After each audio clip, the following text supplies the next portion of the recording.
Hi, I'm Arlene McIntyre, Creative Director at Ventura Design, and you are listening to Shut the Front Door, a light-hearted podcast that will bring you through the front door and into the homes of influential and interesting people. Home for me is one of the most important things in my life.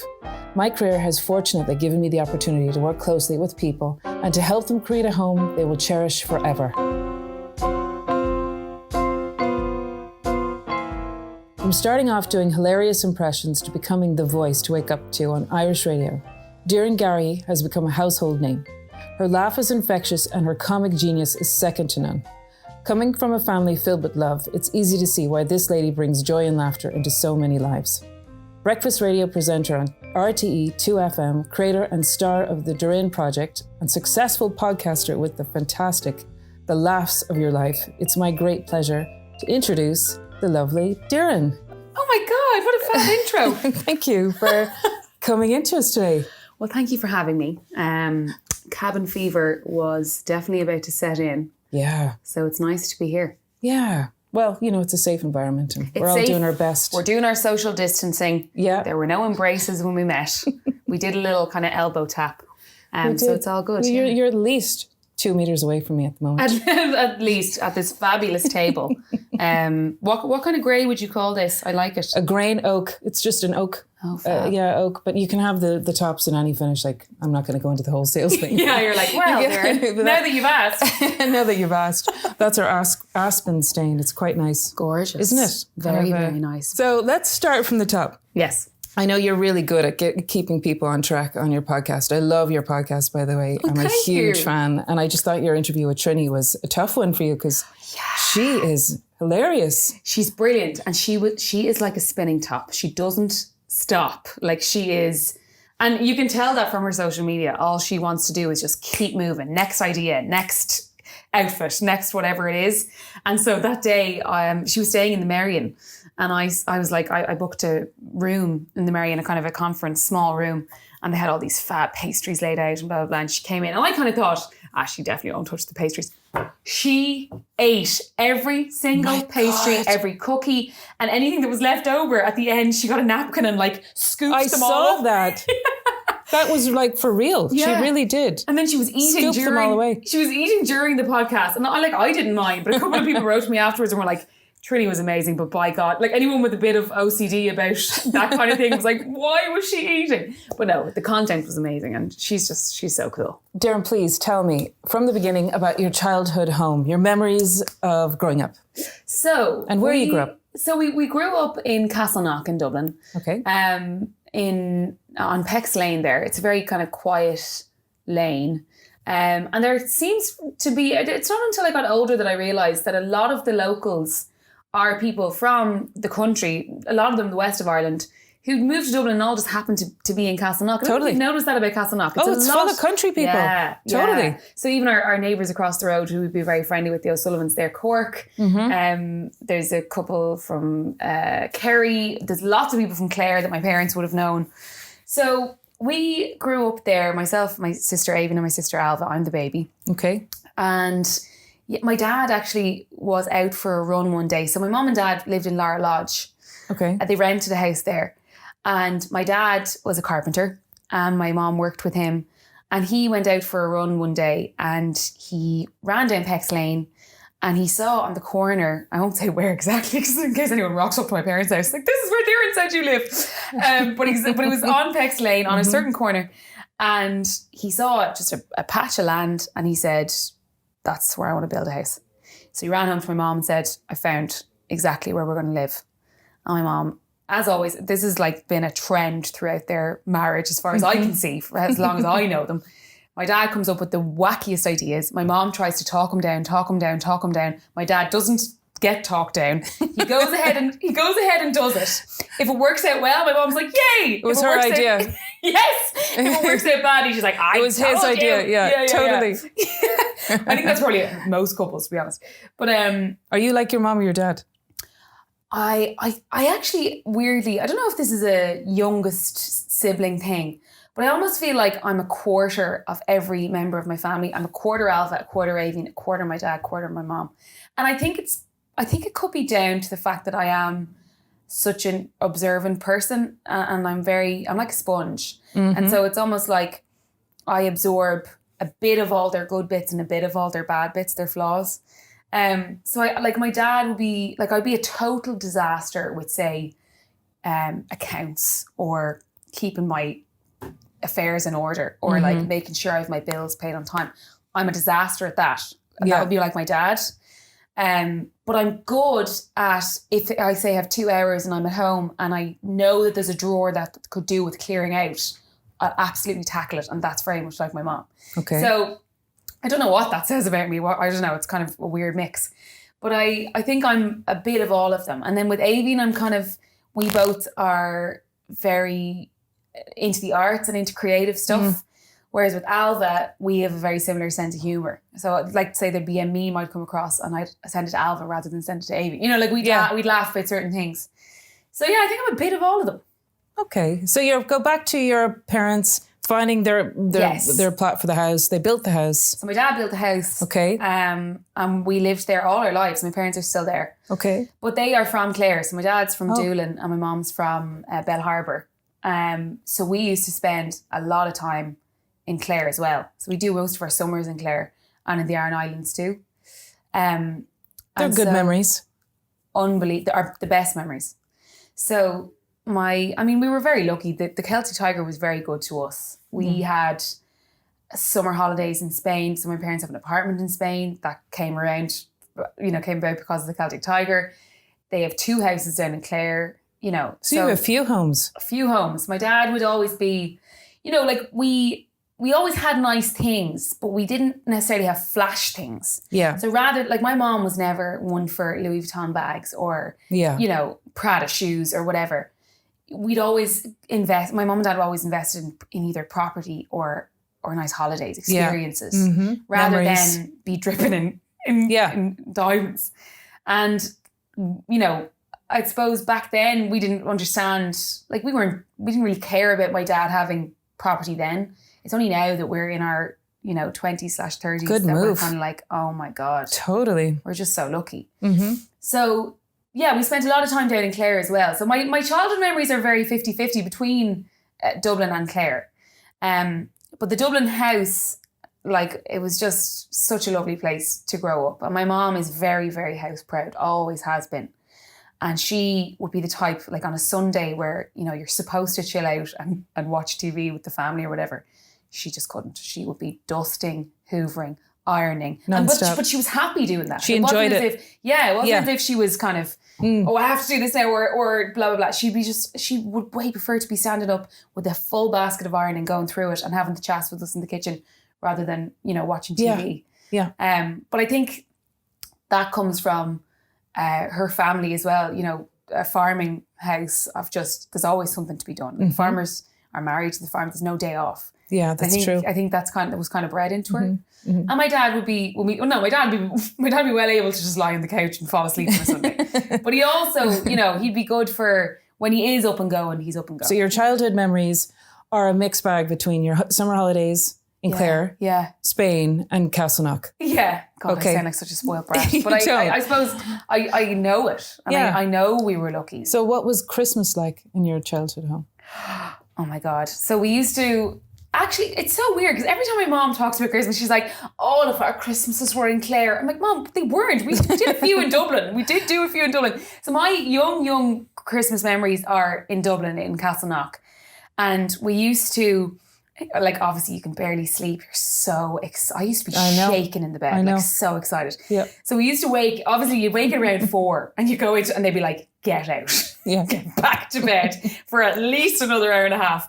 So you go back in. Santa has not arrived. Yeah, like there's no way he's come. He's late. Go back in. He's really late. Yeah. So you go back in and then maybe 5:30 you go in and they might, I remember I used to like get in between mom and dad and be like, please. And they'd be like 20 minutes and I used to count the minutes. I can imagine you like that actually. Oh my God, like hyper. And then I spoke about this recently, I can't remember where. My dad, when we used to get up and go downstairs, my dad has a bat beside his bed that he would have for burglars or whatever, just in case. A bat. He used to bring the bat when we go down for Santa. And it's only now that I think about it, I'm like, what was his plan? Like if Santa was there, was he going to hit him? I think it was just to add to the drama and the excitement. Flopper Santa. Yeah, or like, I don't know whether, it was in case a burglar was trying to take our presents or whatever. We used to go downstairs. So Santa used to come to the good room, which was like the front room, which hasn't been done up since the day the house was built. So you can imagine what the interiors are like there. So we used to go in. I remember one year we went in and there was this unbelievable Barbie house in front of the fireplace, and I was in my element. For me, yeah. Okay. And not then, shared. No, probably not shared because I was the youngest, so I was the only really one into Barbies at that time. Okay. And then I remember another year I got a Sylvanian Families bus. Oh my God, the crack! It was like an open top bus, so you'd be sitting all the Sylvanians in. Oh my God, we had amazing Christmases. So I'm not even sure which home to even focus on, because I was gonna ask you about your own bedroom. Oh yeah, no, my Castleknock bedroom. Okay, we'll just ask you about that. Yeah. Okay, so tell me about that bedroom. So I was in that bedroom my whole life until I moved out. Who did you have on the walls? On the walls? Yeah, posters. Pictures? Yeah. Oh, posters. Oh my God, who did I have?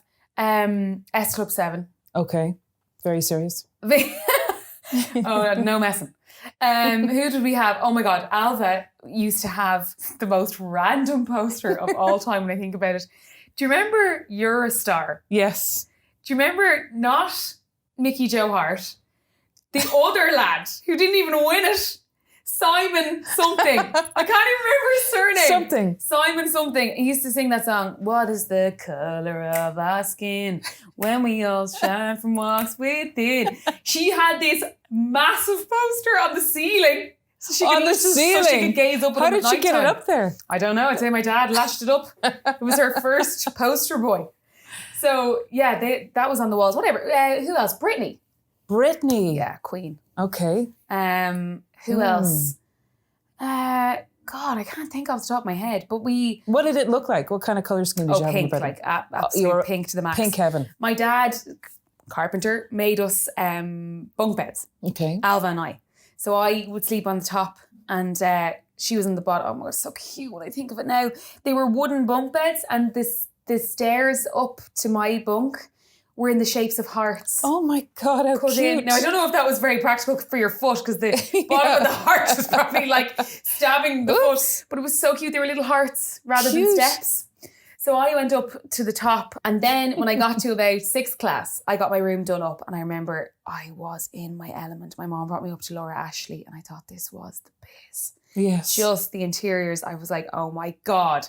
So I went for like creams and pinks again, but it wasn't like mad pink. It was like a nice kind of blush pink. Yeah. And so basically in that room, when you walk in, it narrowed at the back towards the window in a kind of a shape where you could push a double bed in. Okay. So it was almost like a little cove. Yeah. That you could push a double bed in. And I came up with the idea. I was like, because my mom didn't think of it. And I was like, why don't we get a bed that fits exactly into that little spot? And then I'll have the whole rest of the room. Because it was the window. Exactly. So we pushed it in. Oh my God, I thought this was the coolest thing ever. It was like a little love shack. Not that I had anyone to be in there with. I was like 11.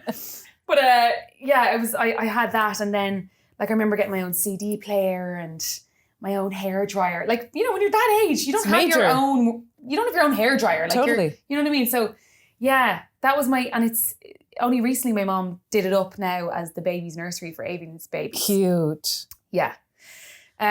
So when you were 11 is when it kind of really clicked in. Yeah. You really knew what you liked. You went into blush. You were a little more sophisticated. You were moving out of baby Barbie doll pink, maybe. Yeah, exactly. Yeah. And all the teddies were up in the attic and I was cooler now. You were cooler.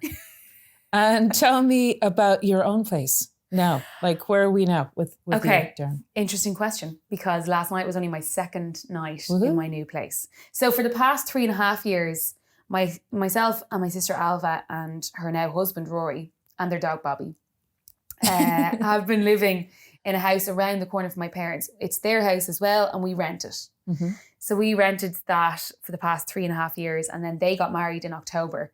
So I was kind of like, give me the heads up when you want me to go. They were like, no, it's fine. We're sharing the rent, so it's all good. So they kind of, with the cost of the wedding and stuff, it kind of suited all of us to split the rent. Totally. So there was no major rush for me to leave. But then I was kind of like, a couple of months in, I was like, they are a married couple, so I should probably go.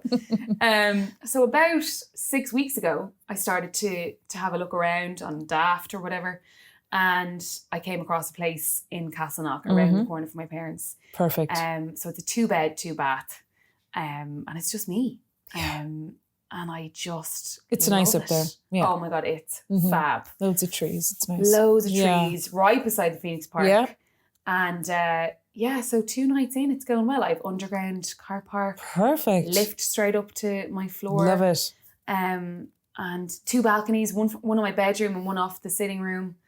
I'm in my element now, I have to say. You can walk around in the nip now. You don't have to worry about anything. Absolutely. Absolutely. Bobby nipping you.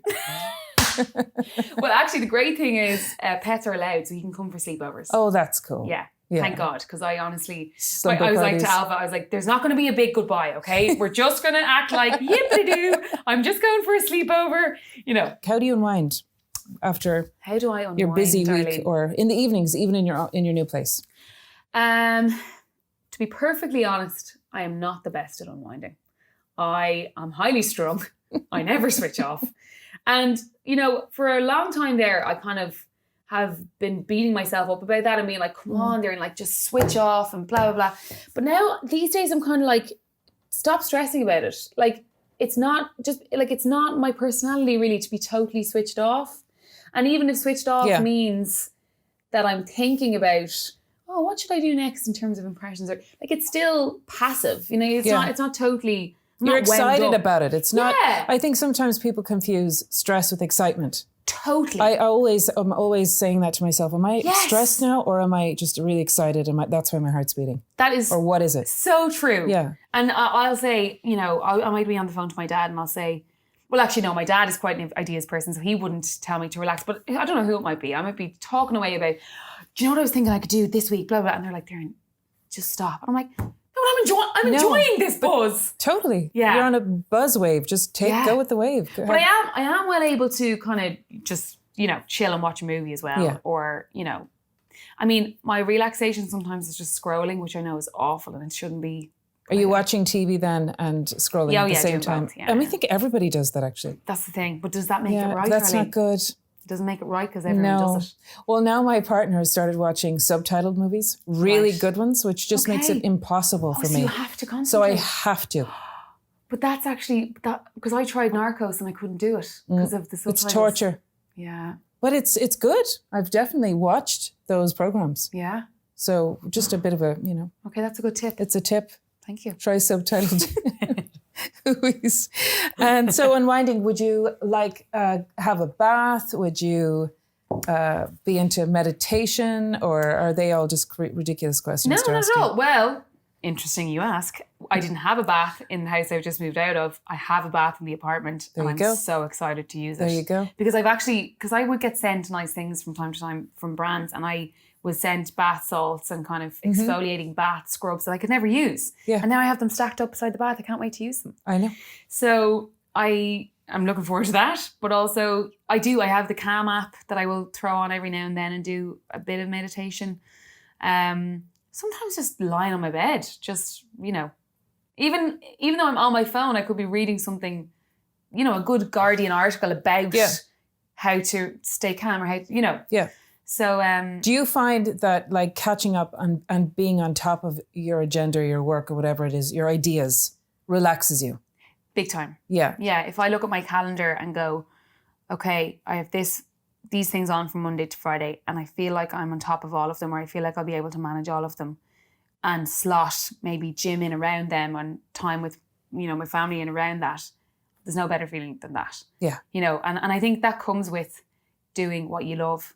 Yeah, it's your passion. You don't even see it as work. At all, ever. I know. And like the only tough thing about the breakfast show is the alarm clock. And like that, like after that, I absolutely So what time do you love it. start? What's your morning? What time does it start? So the show starts at 6, so my alarm is at 4:45. Oh God. Yeah. Actually, I was going away recently and I didn't need to be in the airport till I think 8. And so the alarm was off at like 5:30. I was like, well, look at this for a lie-in. Everyone else I was going with was like, no. I was like, an extra 45 minutes. So yeah, when the alarm goes off, it's tough. But But once you're up, like once you have the routine down, so the outfit laid out, your shower in, out, quick body shower, into the clothes, grab whatever you need. I don't even grab a coffee. I just go.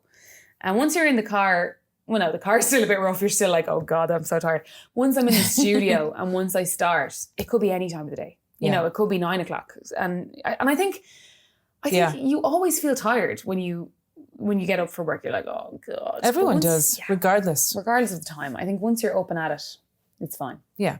So if you were having friends around to your apartment, like what would be the one thing you would pull out? What are the big guns that you pull out for like a dinner or Christmas at your place or a party? Is there any kind of special piece of like a candle or candles? I was going to say glasses or I don't know. What do you bring out for something special? I was going to say candles. I think there's nothing like just fab candles because it's not just the scent; it's the ambiance that they create, the ambiance, and the light that they give. Like it's just so sets the tone. Yeah.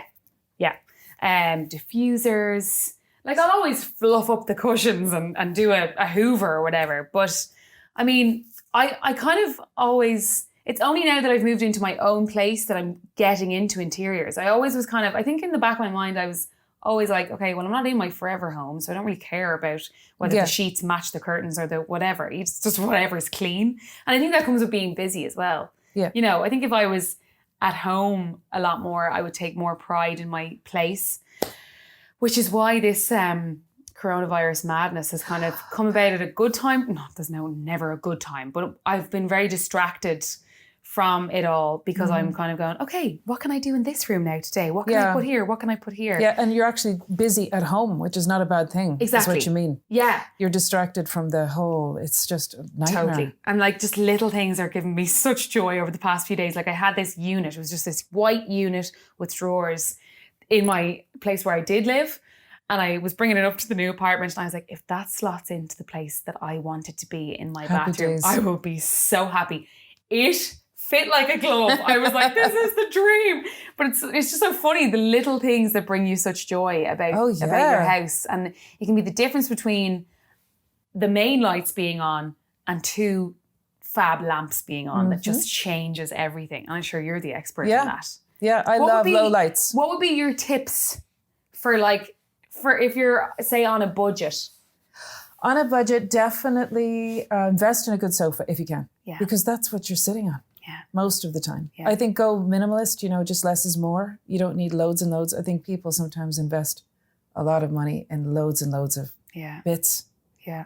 And if it is their first home and they're trying to kind of build up pieces, then just try and invest in a decent sofa. And colour-wise, I always kind of think, I do the same thing with my wardrobe. Like if I'm going to spend money on anything, I'll spend it, say in September, I'll spend it on a black coat, black boots, there you go, and a black bag. So I think the kind of same goes for furniture. 100%. It does it. Totally. So you go for kind of a neutral. I think so. And then just experiment with colour. Colour, pops of scatter cushions on, colour pops on those. Yeah. A cool lamp, maybe a piece of art that isn't an investment piece, but you can pick up some nice art to throw in colour. Yeah. A rug. Yeah, rug. You don't have to majorly invest in that. There's, there's ways to layer it in. Yeah. And to play around with your money. You're a good sleeper. I'm a great sleeper. There you go. That's the good thing about, yes, I'm a busy person and yes, I'm an excited person, but I will never not be able to sleep. So you were always a busy person and always an excited person?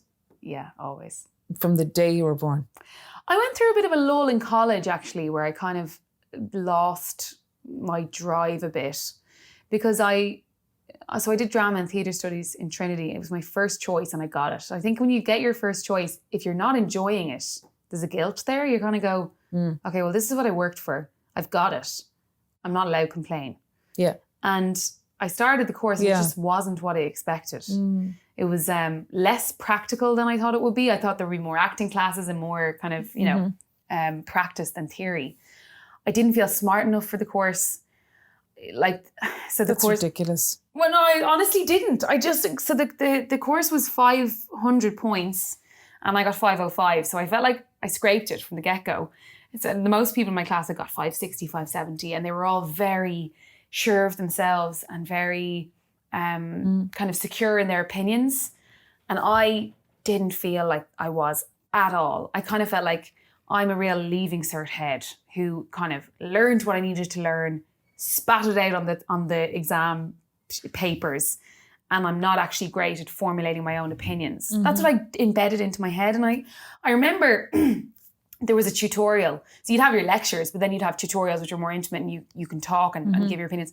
And I remember in the first week I did that. I kind of talked about something and I got like the worst reception from the lecturer and a couple of the people in the class.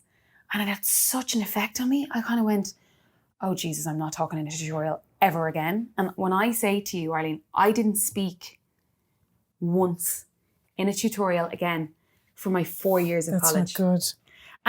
And the more the weeks passed when I didn't talk, the less I was able to even fathom talking. Oh God. And it just really embedded in my head. I was like, I'm not good enough to be here. I'm not smart enough to be here.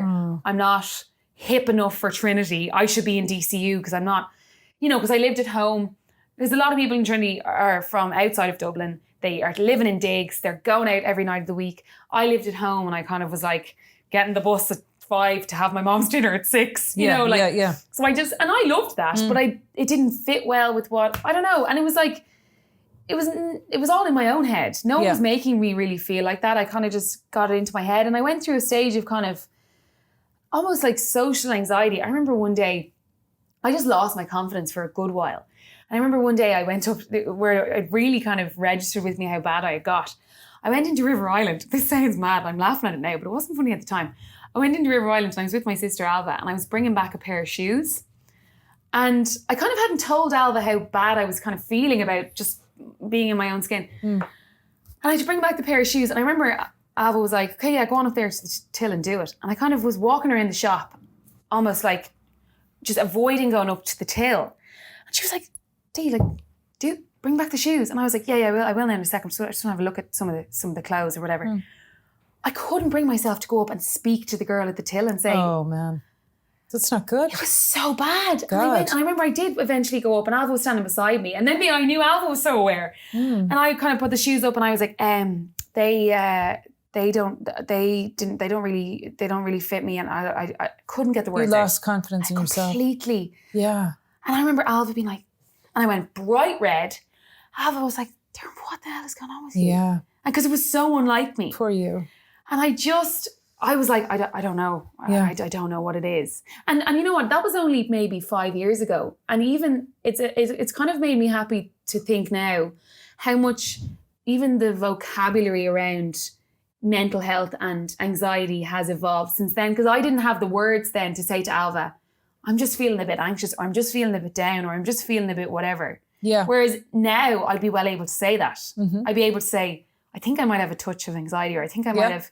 Yeah. But then I didn't have a clue. I didn't have the language poor to say. Baby. But like I was, I know people can be a lot worse. But but that's a very typical, I've heard things like that before. Yeah. Yeah. And how did you find your way out of it? Like, how did you? Well, to be honest, I think probably just leaving college was a big help. And I just didn't have the anxiety of exams and the whole pressures that came with it. Yeah, exactly. Yeah. Well, that probably contributed to it, everything. I know. And I kind of, looking back, it would be easy to think that all set in after college because I didn't really know what I was doing. But I was so happy to be out of that situation. Yeah.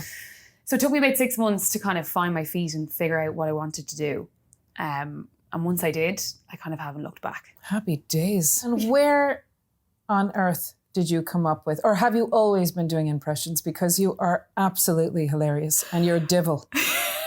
But where did it start? Did you start doing impressions of family members, or where did this? Yeah, I did it from a very young age. I used to come home from school and I'd sit my parents down and say, okay, you guys are the students. I'm going to be my teacher. And this is what she was like today.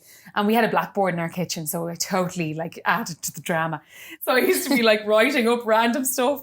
But I've always done it. I've always been very observant. My mom said that I used to, when I was maybe 3, if I was in the car, when I kind of started to be able to talk or whatever, and if we drive by a car, and if the front of the car looked a certain way, like the lights and the reg plate, and I used to go, Mom, why is that car smiling? Or why is that car frowning? Yeah. You know, he's so like... you can see it. I know exactly what you're talking about. The facial expressions in the front of a car. So I used to say this. And my mom would be like, what is she on about? And then she caught on. And she was like, she's a weird... Like, the observational skills out of her are so weird. And then, like, my granddad is a musician, my mom's dad. He plays the concertina. So I think I kind of have an ear... I think it's the same ear, like a musical ear and picking up on people's accents. It's kind of the same thing. So I think that's where being able to do people's voices comes from. Let me ask you a question. Yes. Are you a spiritual person? Not particularly. Mm-hmm. My mom would be, and I almost feel like she does enough for all of us. Yeah. She's constantly thinking about all of us and, you know, in a spiritual way, and what's for you won't pass you, and we'll leave it in the hands of Our Lady. And, you know, so she does a lot of that. And so I almost feel like she's got my back. So I don't really need to worry about it too much. She's got you covered. She's got a direct line. Yeah. But I'm in houses all the time, and I'll often say that I see like a crystal, or I'll see a book about something, or a little angel statue. You always see something and you're like, oh, okay, that's what they're into. Yeah. That's why I'm asking. Well, beside my bed, I have my Nana's mass card.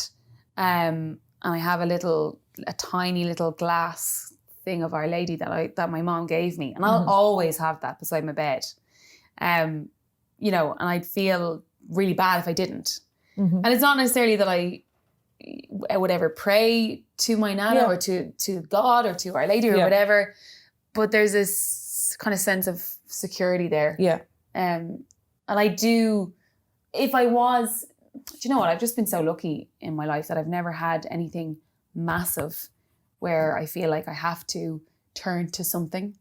But if I did, it would be my Nana. And you do a lot of social media, and it's a big part of your life and your business and all that.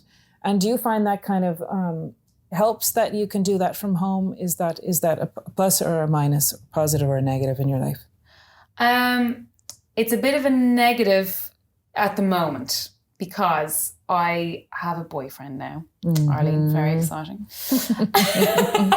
We've been together actually last week. A year ago was when we first met. Okay. So we've been kind of like official since maybe last summer.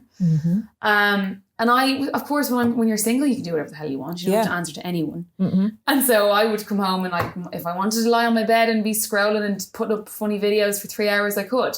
But now I've Paddy and he is amazing. And I'd say though, the main cause of any fights we do have is because of the phone. I'm just like... Disaster.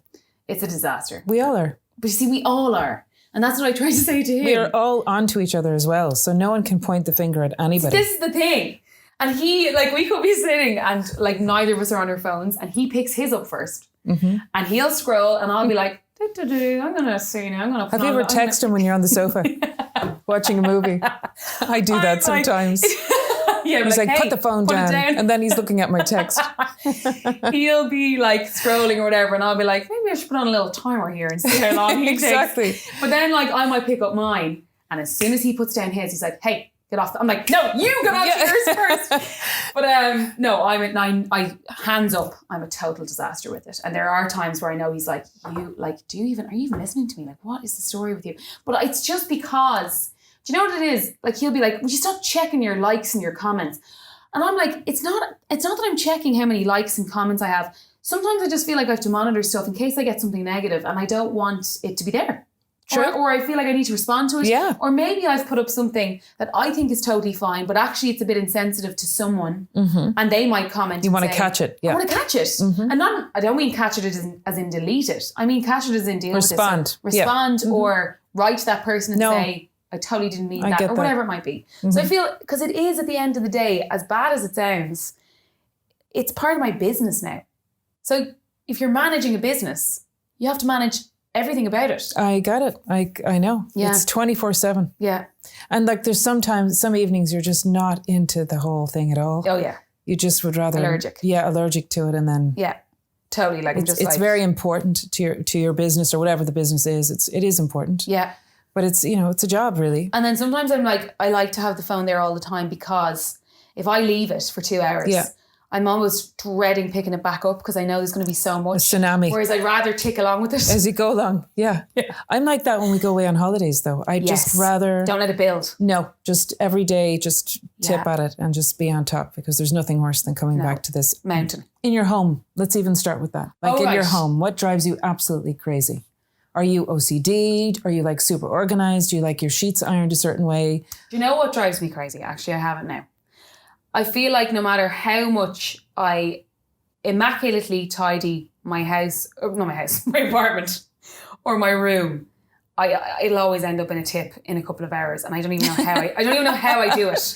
I don't know how I get there. I feel like I'm constantly tidying and cleaning. But I wouldn't be that OCD about things being lined up nicely or whatever. I'm fairly laid back in that regard. And I think that comes with being creative as well. I like to think of myself as this mad artist who has messiness all around them, but it's creating ideas, so it's organized fine. Mess. Yeah. But yeah, pet hates in general. In general, I don't like people who are too much of sticklers for time, and I know that sounds bad. Yeah. But I'm mainly just thinking about Paddy. I feel like I'm just giving out about him all the time. He is a stickler for time. And I'm like, please, like, even if I'm 5 minutes late, he'll be like, why didn't you just say you were going to be here at 7:35 if you were going to be here at 7:35? Why did you say 7:30? Oh, and I'm like, Paddy, come on. I know. But he's the best in the world. If your home was on fire and you had to save 3 things, what would they be? They would be... And your family's outside. A family photo, maybe my family photo from Alva's wedding, because it was just such a gorgeous day. And now that people's weddings have to be cancelled, which is so heartbreaking because of coronavirus, I almost feel even more grateful for it because it was only in October. And it was just the nicest day. And because Paddy was my date, and like, I didn't think I'd have a date for Alva's wedding. So there's a photo of all of us together. So I'd save that. I would save my phone. Is that awful? My life's in my phone. No, that was one of mine. I'd save my phone. Definitely. And without wanting to sound like a total lick arse, I would save my Ventura candle. It's amazing. I haven't even lit it, and it smells, the whole apartment smells of it without even lighting it. Well, that's good. It's unreal. It's throw it out the window. Yeah. And what about your frisbee phone? It. Frisbee it. Paddy. They'd be my 3 things. Okay, good answers. Doireann, are you ready? Good to go. Bath or shower? Shower. Coffee or tea? Tea. Left or right? Left.